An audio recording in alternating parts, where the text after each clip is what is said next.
este novo mandamento, nova ordem agora vos dou, que também vos ameis uns aos outros, como eu vos amei, diz o Senhor. Aleluia, aleluia, aleluia, aleluia, aleluia, aleluia, aleluia, aleluia, aleluia, aleluia, aleluia. O Senhor esteja convosco. Ele está no meio de nós. Proclamação do Evangelho de Jesus Cristo, segundo Mateus. Glória a vós, Senhor. Naquele tempo, Pedro aproximou-se de Jesus e perguntou: Senhor, quantas vezes devo perdoar se meu irmão pecar contra mim? Até 7 vezes? Jesus respondeu: Não te digo até 7 vezes, mas até 70 vezes 7.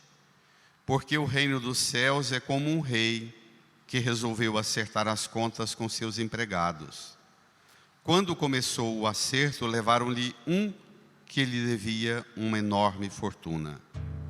Como o empregado não tivesse com que pagar, o patrão mandou que fosse vendido como escravo, junto com a mulher e os filhos e tudo o que possuía, para que pagasse toda a dívida.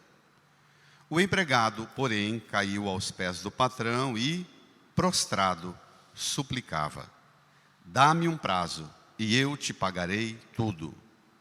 Diante disso, o patrão teve compaixão, soltou o empregado e perdoou-lhe a dívida.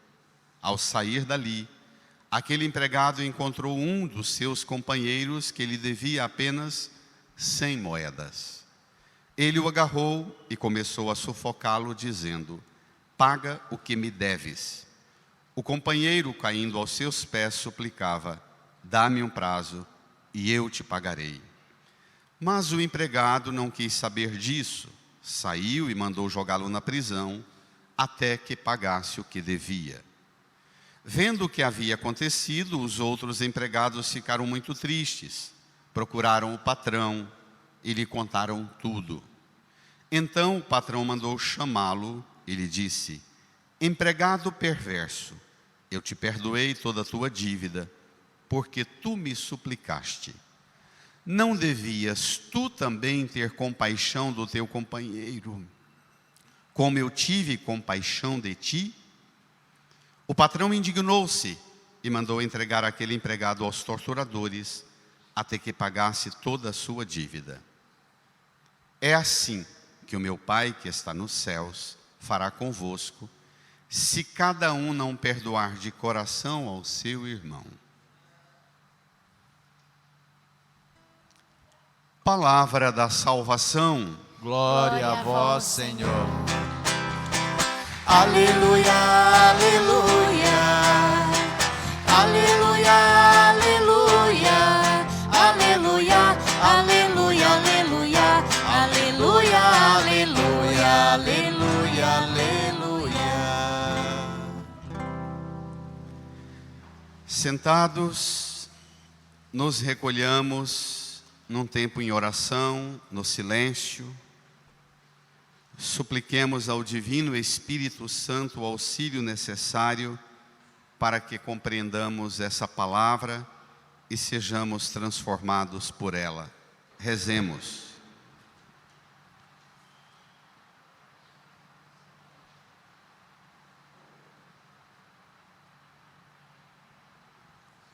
Amém. Queridas irmãs e irmãos,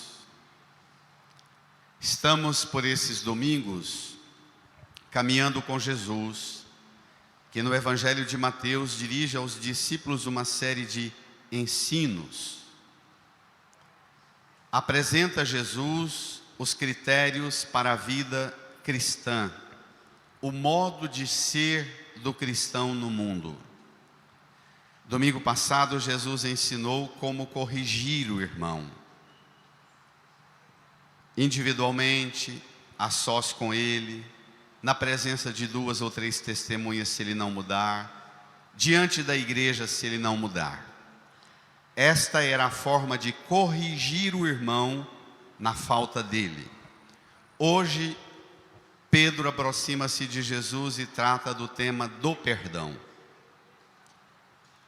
O tema do perdão, especialmente na nossa sociedade furiosa, nervosa, raivosa, violenta, não é um tema tranquilo para ser tratado. Nós demos conta de transformar os dois temas centrais que distinguem o cristianismo de todas as outras formas de crenças, de religiões. Nós demos conta de empobrecer os dois temas centrais. O que difere o cristianismo do resto de todas as tradições religiosas no mundo é o tema da ressurreição, que nós empobrecemos, e o tema do perdão, o modo com que nós lidamos com o conflito, a dificuldade na relação, o modo com que lidamos com os inimigos, com quem nos faz o mal. Portanto, ressurreição e perdão, nós podemos dizer que são duas características centrais, assim, duas pautas decisivas na identidade da fé cristã. Vamos lá? Pegue o seu folheto, número 10, Mateus 18, 21 a 35. Não é um tema fácil, especialmente porque nós temos muita confusão conceitual. E eu vou me esforçar, durante as semanas zelei muito, para tentar ajudar os irmãos e irmãs a fazer algumas distinções, porque no atendimento pastoral é uma das feridas mais graves, esta que Jesus trata agora. Vamos lá? Naquele tempo, Pedro aproximou-se de Jesus e perguntou, leiam: Senhor, quantas vezes devo perdoar se meu irmão pecar contra mim? Até 7 vezes? Jesus já deu uma bronca em Pedro que não foi pequena, há 2 domingos atrás, quando Jesus anunciou a paixão, o sofrimento. Pedro ficou chocado em ouvir Jesus falar que iria morrer na cruz. Pedro repreendeu Jesus e Jesus repreendeu Pedro, chamando-o de uma forma que nunca chamou ninguém: vai para longe de mim, Satanás. Não é à toa que Pedro aborda esse tema com Jesus. Quantas vezes devo perdoar? Pedro estava com uma cadernetinha anotando: Jesus já me deu uma bronca, 2 broncas, 3 broncas, até 7 vezes, está perto de eu perder. Ele diz que é para corrigir 3 vezes, ele já me deu bronca algumas vezes, está perto de eu poder desistir dele. É mais ou menos esse o clima. Até 7 vezes, e Jesus responde, 22, Jesus respondeu, bradem: Não te digo até 7 vezes, mas até 70 vezes 7. Aqui tem muitas variantes nos evangelhos, esses 70 vezes 7, que nessa multiplicação para as crianças daria 490 vezes, mas significa os 70 vezes 7, por causa da simbologia do 7, o número da perfeição é o mesmo que infinitas vezes. Não te digo até 7, mas até 70 vezes 7. O perdão é um elemento constitutivo da vida cristã, porque a vida cristã não é formada de mulheres e homens perfeitos, de anjos. Esse tema ele é tão decisivo na vida cristã e é uma das maiores causas de desistência da vida cristã, exatamente porque a gente põe limite no perdão e diz: chega, não vou mais à igreja, não vou mais continuar na fé, não compensa, não adianta, porque a gente põe limites, porque nós idealizamos a comunidade e a vida cristã e a gente pensa: se está na igreja, meu pai tem que ser perfeito, se vai à igreja, minha mãe tem que ser perfeita, meu irmão tem que ser o mais correto do mundo, não pode ofender ninguém. O perdão dá-nos uma consciência permanente de que somos mulheres e homens sujeitos a ferir uns aos outros. Somos vidas feridas, vidas que se ferem, vidas que se rodeiam em feridas, mas somos também vidas com o antídoto da ferida, o perdão. Tirar o tema do perdão é tirar a consciência de que somos mulheres e homens necessitados de compaixão, mais do que títulos e honrarias e aplausos e likes, mesmo que vocês tenham me aplaudido pelos 60, mas nós somos mulheres e homens vulneráveis sempre. Quanto mais recebemos elogio e reconhecimento, maior deve ser a nossa consciência de nosso limite, de nossa fragilidade, da ambiguidade que é a vida nossa. Vivemos numa sociedade que tenta criar em nossa cabeça uma fantasia de sermos aquilo que não somos, uma imagem enganosa. As aparências enganam, as aparências às vezes enojam, porque ela põe sobre nós uma fachada do que não somos. Por isso, ser cristão é ser homem e mulher o tempo inteiro disposta a pedir perdão e a aceitar perdoar. Sentir sempre necessidade de ser perdoado e de perdoar. Tira isso de nós, nossa identidade cristã perde-se, esvazia-se. As ideologias tentam colocar a gente num caixote de perfeitos.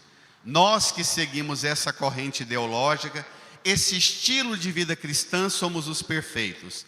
Aqueles outros que fazem aquilo e aquilo e aquilo são os imperfeitos.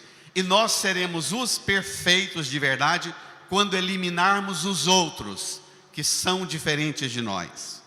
Os diferentes de nós, na verdade, apontam para nós nossa debilidade. Por isso é que eles nos irritam tanto. Nós deveríamos ser agradecidos por eles existirem. Eles mais nos lembram o que somos do que nos afrontam. Vamos ao desenrolar do texto, o tema do perdão. Jesus vai contar uma parábola, uma historinha. Versículo 23, nós vamos tomar a história toda e depois eu vou trabalhar a distinção desse tema do perdão. Porque o reino dos céus é como um rei, leiam, que resolveu acertar as contas com seus empregados. vai.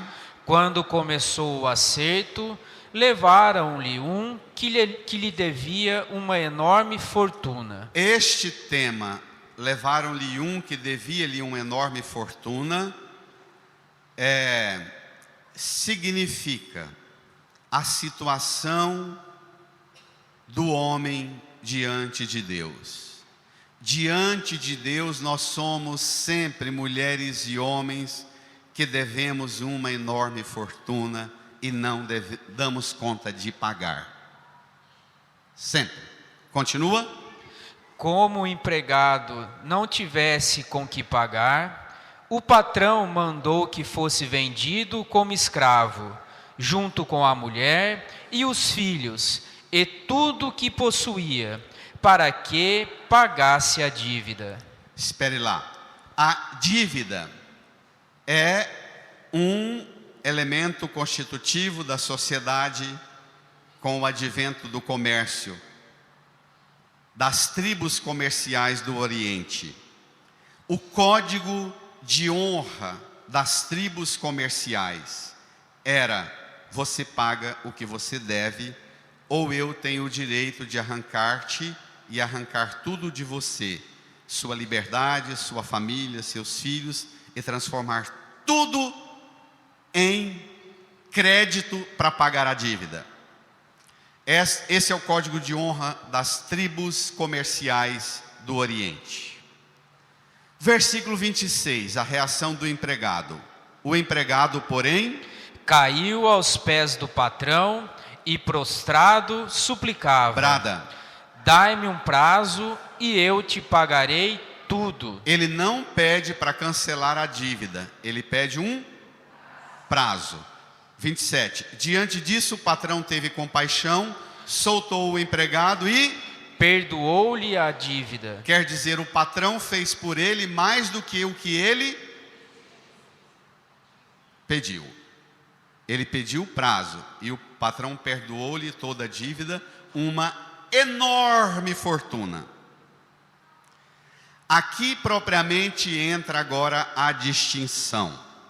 O que é perdoar o meu irmão que pecou contra mim até 7 vezes? Para você dar conta de entender a lógica desse perdão desproporcional à enorme fortuna, eu preciso da ajuda dos universitários aqui, dos advogados e juízes que estão aqui na igreja. O tema do pecado e a distinção que precisamos fazer entre pecado e crime. As pessoas adoecem facilmente nas relações familiares, com os problemas dos conflitos na família, nos afetos, quando precisam lidar com uma sentença de perdão, mas junto à sentença de perdão que precisa ser dado, tem uma outra natureza a ofensa, a de crime. E a instância para tratar o pecado é muito diferente da instância para tratar o crime. O pecado você trata no ambiente da graça. A graça tem uma ordem desproporcional à falta. A graça é sempre Deus nos trata infinitamente mais do que merecemos e pedimos. Ele pediu um prazo e o patrão perdoou toda a dívida. O crime é tratado no ambiente da justiça, e a justiça é o senso fino da justiça, é alcançar por um bom advogado e depois nas instâncias dos tribunais, os juízes, a graça de uma compreensão e de uma apuração do crime, da identificação exata da violação e de uma sentença proporcional. É isso, meritíssimo juiz, né?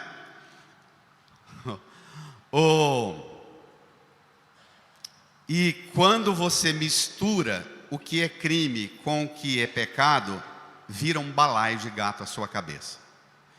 Isso se dá especialmente nas relações de família, nos problemas com herança, por exemplo. Alguém dentro da família cometendo crime, e você diz: mas eu perdoei o meu irmão que está lesando meu pai. Eu perdoei o meu irmão ele fez umas coisas, eu fiquei muito magoada com ele, mas eu perdoei. Ele é violento contra a esposa.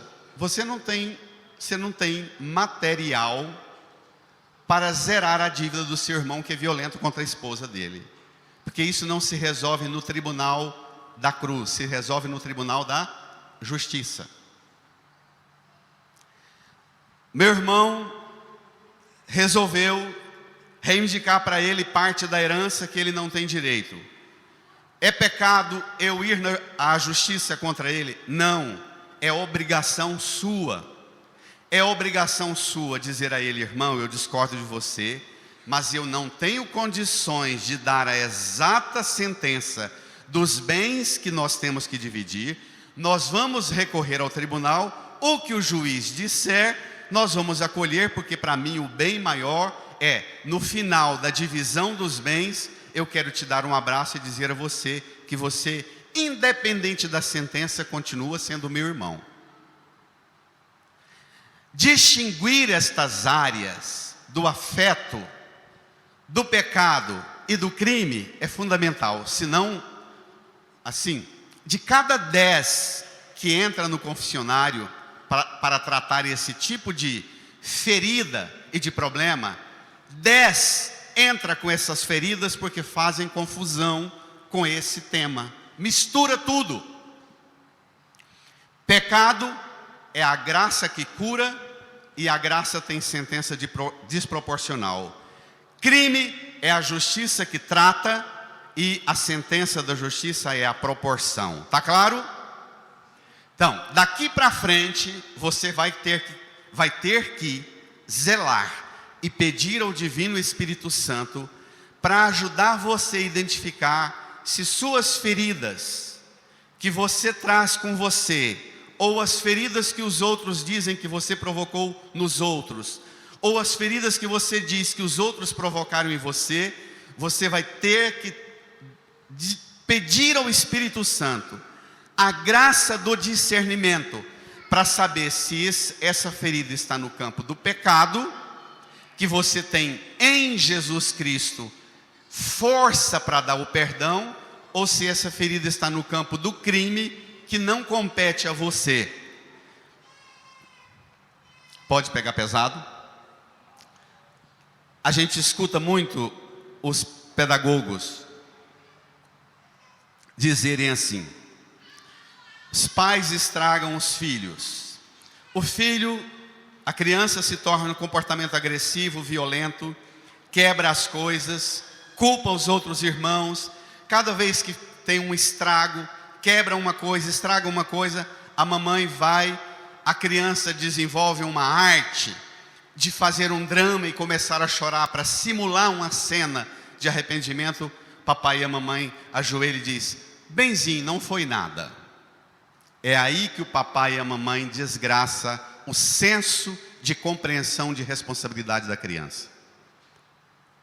Fez o erro, senta com ele no chão e diz: eu te amo e eu vou te ajudar a ter noção da gravidade do que você fez e arcar com as consequências da gravidade do que você fez.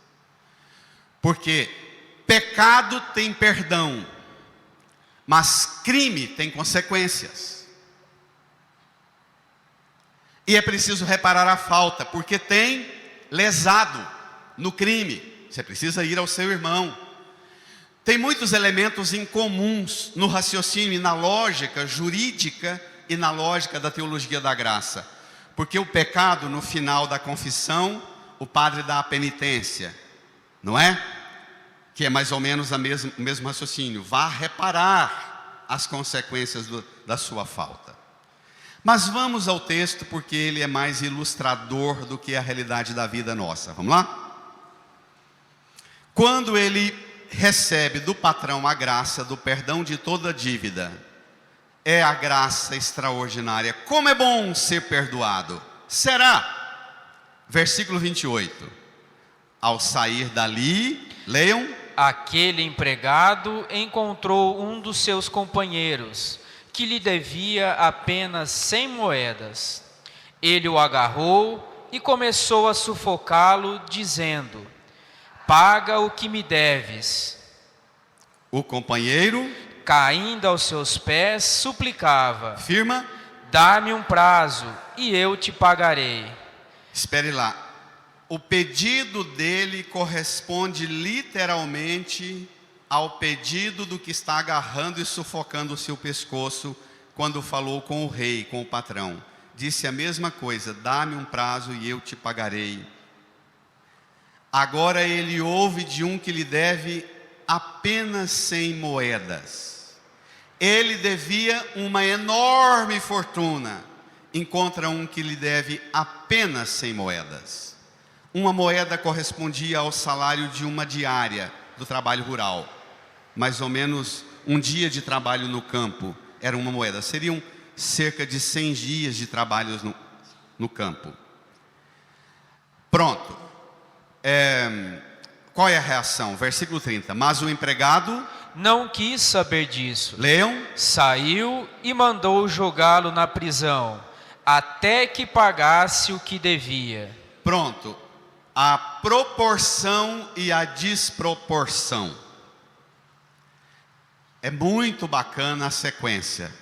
Domingo que vem, é impressionante a pedagogia. O padre João Deiber, nosso querido padre João, gostava de dizer que o Evangelho de Mateus é um manual de catequese. Domingo passado foi como corrigir, hoje é como perdoar, e domingo que vem é o tema do mérito, para quem acerta. Como tratar com quem acerta no que faz. A teoria ou a crítica à teoria da meritocracia. Vamos deixar isso para domingo que vem. Aqui é a proporção do pedido do amigo que lhe deve, do companheiro, e a sentença violenta. Foi para a prisão. Pronto. Isso tem consequências. Versículo 31. Tem alguém vendo o que eu faço, alguém vendo o que você faz.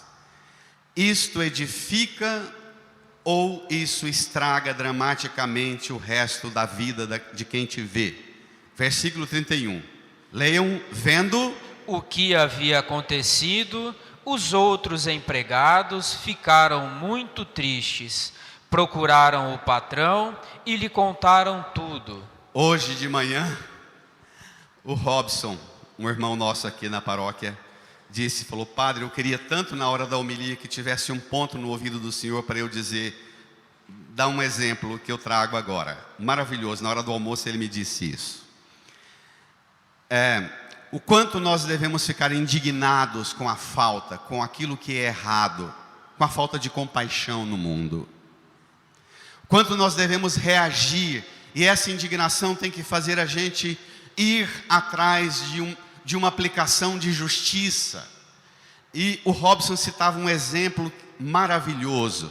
O filho estuda numa boa escola católica.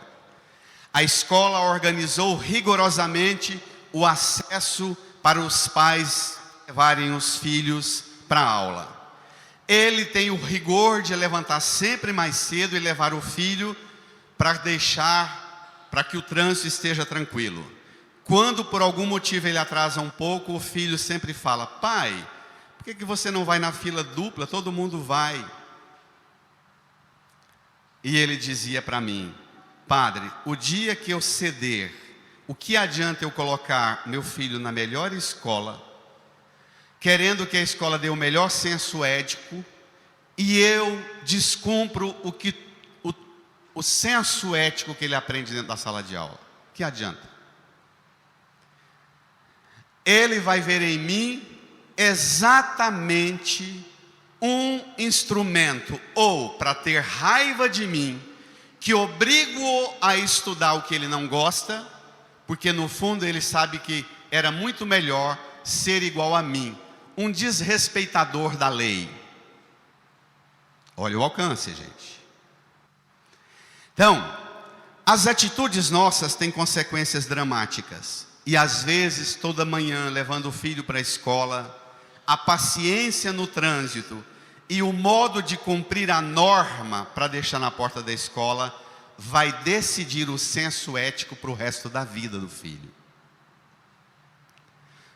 Só essa nota é importantíssima. Vamos ao desfecho. É preciso aprender a ficar indignado com a falta. Versículo... Bom, vejam que os outros empregados viram, ficaram tristes e procuraram o patrão e contaram. Eles não fizeram justiça com a própria mão.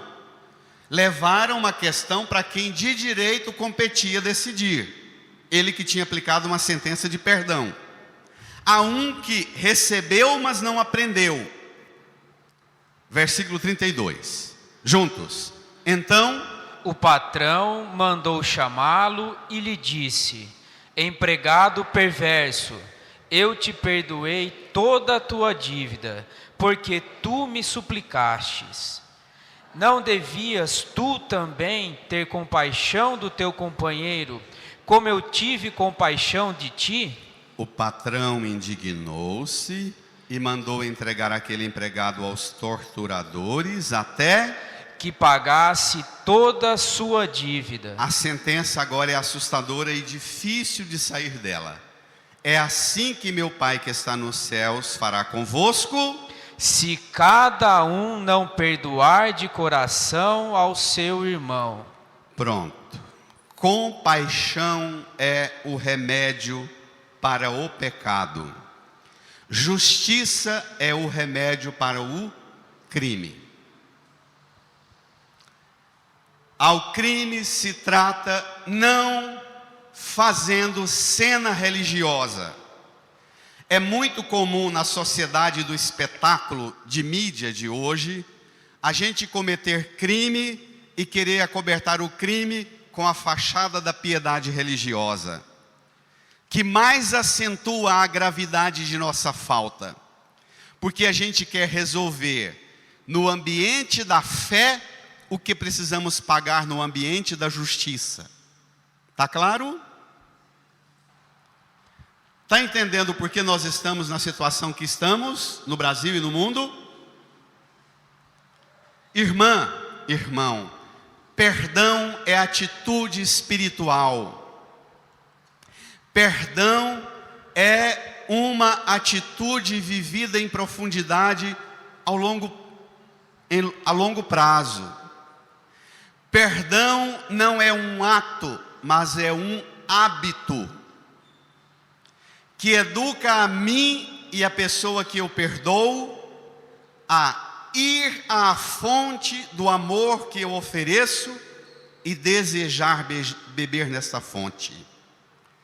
Perdoar é não permitir que o mal do outro, que o outro fez contra mim, venha regular meu comportamento e meu sentimento.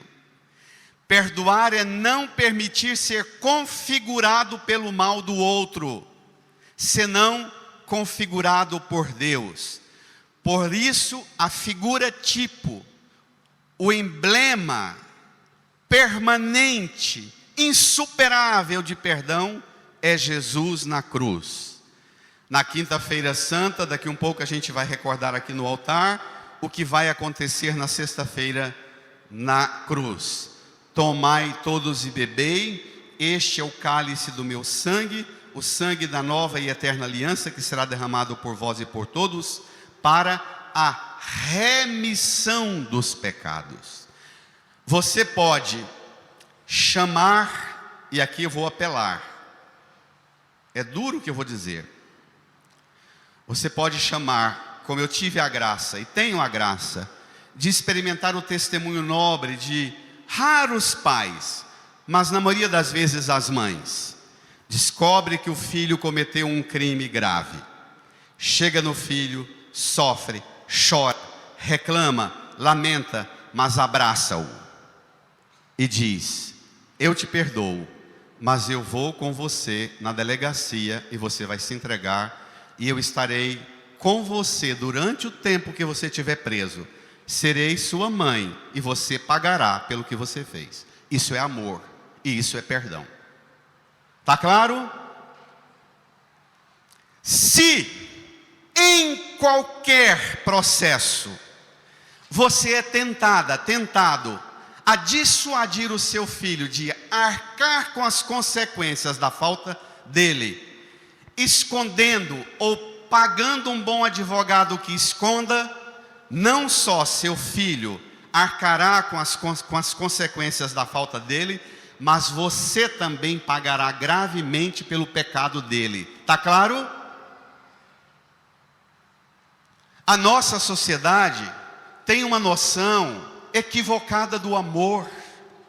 O amor que perdoa é o amor de Jesus, que é um perdão oferecido com um dom e uma graça de dar a nós a oportunidade de chegar diante dele e dizer assim: Senhor, eu errei, eu me arrependo do que fiz, eu arcarei com as consequências e conto com a misericórdia do Senhor para reparar as consequências da minha falta.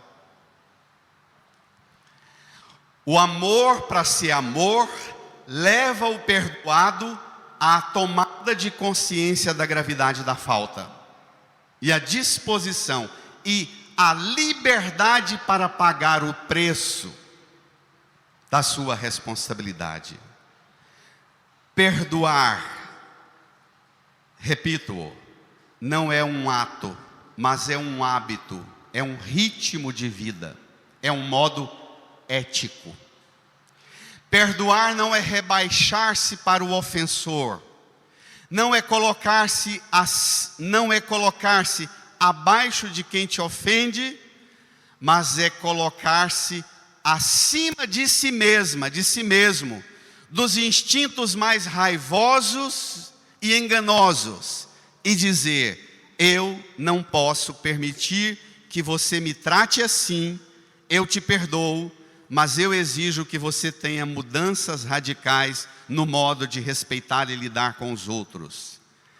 Perdoar é ir acima da justiça, perdoar é ir mais longe do que a lei, perdoar é ir mais do que a própria consciência, para dar ao ofensor a graça e o direito de reparar-se e de arcar com as consequências.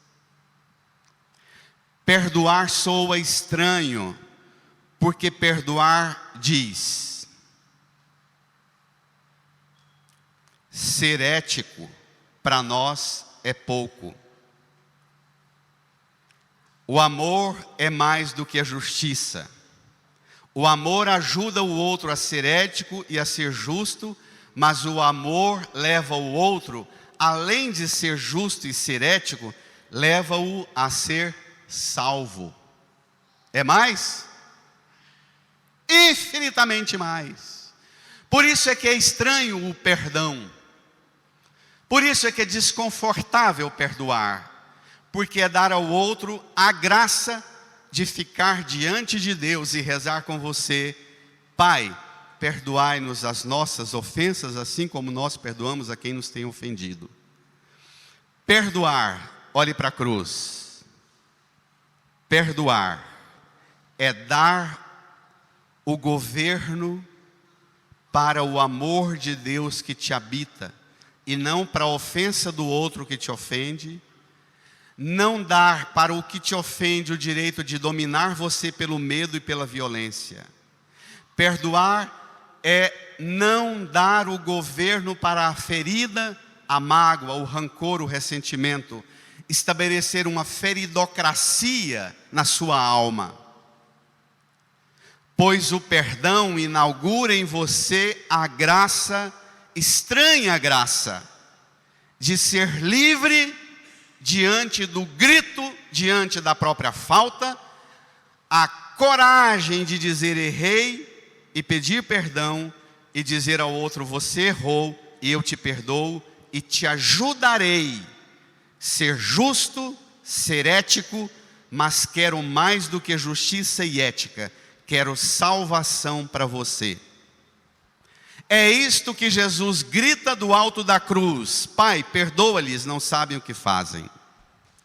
Só perdoa quem bebeu na fonte regeneradora da cruz, que é Jesus, a fonte permanente da graça, que faz de nós mulheres e homens salvos e libertos, curados das feridas de nós mesmos e dos outros. A Ele brade uma salva de palmas e um grito de amor. Brada!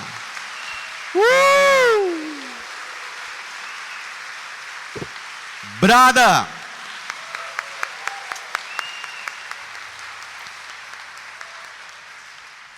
Perdoar, portanto, é inaugurar um modo novo de ser mulher e homem.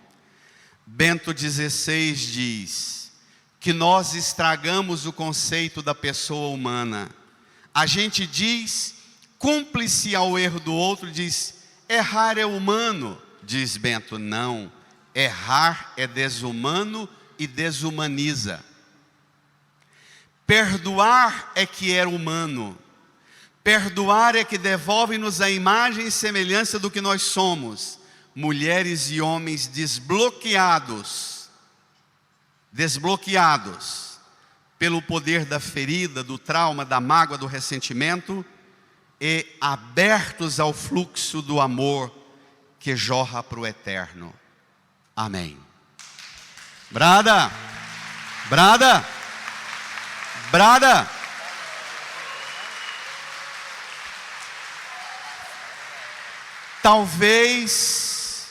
Talvez você não dê conta ainda hoje. Daqui uns dias, quem sabe daqui uns meses ou uns anos. Mas hoje você pode rezar diante da cruz de Jesus, entregando as pessoas que te feriram, as pessoas que já sentiram-se feridas por você, e dizer: Senhor, a ferida delas e a ferida minha não vai guiar-me, mas o amor que jorra do seu coração é que vai conduzir-me. Inclina a sua cabeça. Estabeleça um diálogo profundo de reconciliação com o Senhor, com o seu coração tomado de compaixão por você, por quem errou e ofendeu você, disposto a ser uma criatura nova no amor. Fale com Jesus. Eu quero amar, eu quero ser aquilo que Deus quer. Sozinho eu não posso mais, sozinho eu não posso mais, sozinho eu não posso mais viver. Vem Espírito, vem Espírito, sozinho eu não posso mais, sozinho eu não posso mais, sozinho eu não posso mais viver. Vem Espírito, canta. Vem Espírito, vem Espírito, sozinho eu não posso Canta. mais, Sozinho eu não posso mais, sozinho eu não posso mais viver. Eu quero amar, eu quero ser. eu quero amar, eu quero ser aquilo que Deus quer. Sozinho eu não posso mais, sozinho eu não posso mais, sozinho eu não posso mais viver. De pé, eu quero amar. Eu quero amar, eu quero ser aquilo que Deus quer. Sozinho eu não posso mais, sozinho eu não posso mais, sozinho eu não posso mais. Deixe o seu folheto no banco, estenda as mãos aqui para a cruz de Jesus. Entregue a Jesus as feridas que você traz por todas as vezes que você experimentou ser ofendida, ofendido por alguém, machucado, ferido. Entregue suas feridas, suas mágoas, rancores, ressentimentos. Entregue ao Senhor os rancores e mágoas da sua casa, da sua família.